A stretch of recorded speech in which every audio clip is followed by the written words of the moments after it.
السلام عليكم ورحمة الله وبركاته. أهلا بكم من جديد في حلقة من حلقات تعلم اللغة الإنجليزية.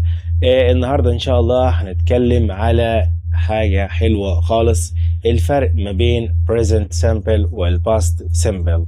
تمام، اللي هو المضارع البسيط والماضي البسيط، وإزاي أفرق بينهم باختصار شديد جدا جدا، وإمتى أستخدم ده وإمتى أستخدم ده. تعالوا نشوف عشان ما نطولش في الحلقة مع بعض. بصوا كده يا رجالة، أول حاجة عندي ال present simple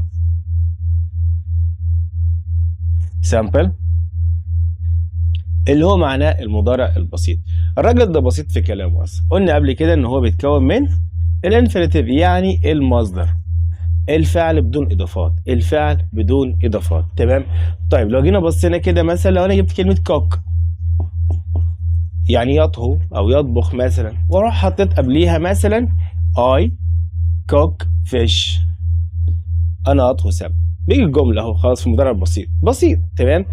الجمله دي عندي بسيطه جدا جدا، زي ما انت شايف انا حطيت غير المصدر وكونت جمله بسيطه. طيب كان عندي ممكن اشيل اي واحط وي، ممكن احط زي، ممكن احط يو. تمام. زي ما انت شايف ببساطه خالص، انا اشيل اي ضمير، اشيل الضمير ده واحط اي ضمير من دول. طيب بس احنا عارفين ان عندنا هي وشي وات واي اسم مفرد ليهم شروط شويه. ايه الشروط بتاعتهم دي؟ قال لك احنا بنحب حرف الاس، ما نقدرش ناخده المصدر يعني الفعل عندي لازم احط له حرف الاس. تمام. يعني مثلا لو انا احط هي مثلا فوق كده، هي كوك فيش، قال لي لا، يا ريت تحط لها ايه؟ حرف الاس، لان احنا عارفين ان هي وشي وات واي اسم مفرد دول من اصحاب الاس. طيب اي فعل، اي فعل، قال لي اي فعل بس في حاجات معينه. يعني الفعل لو انت عندي باس او اس اس او سي اتش او اس اتش او اكس، قال لي دول تحط لهم اي اس، مش هنحط لهم اس بس. زي مين مثلا؟ زي كلمه واتش، يشاهد. تمام. لو انا قلت شي واتش، قال لي حط لها هنا اي اس اهو، خليها باللون تاني مختلف. تمام. هي واتش مثلا تي في. تمام. شي واتش تي في، هي تشاهد ايه؟ التلفزيون. تمام.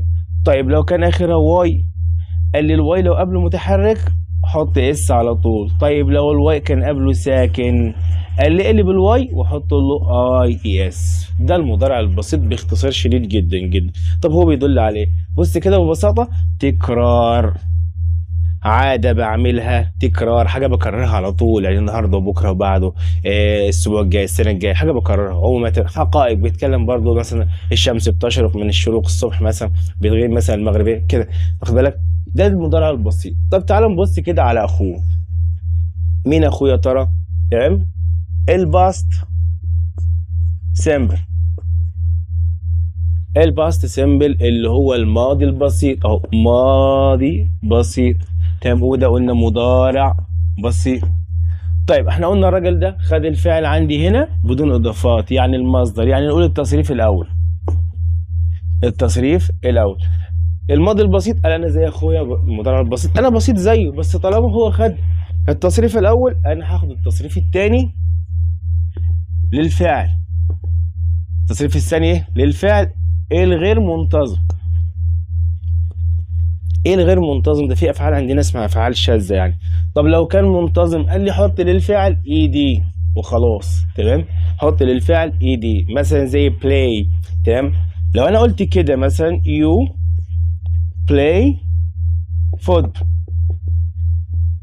تمام، انت تلعب كرة قدم، دي هنا مضارع بسيط يا مستر. تمام. طب انا عايز احولها للماضي البسيط بس كده، بص بص بص بص اهو، اي دي خلاص خلص. تمام. اتحولت هنا للماضي البسيط.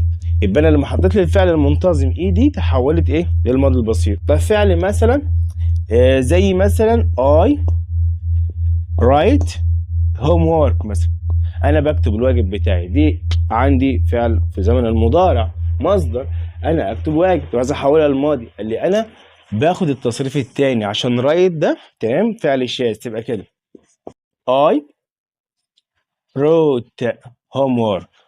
تمام. انا بكتب ايه؟ انا كتبت الواجب. تمام. ده الماضي البسيط في اختصار شديد. تمام. طب الناس دي لما بتحب نكون سؤال هنقولها في حلقة تاني بعد شوية عشان ما اطولش عليكم. يلا، سلام عليكم ورحمة الله وبركاته.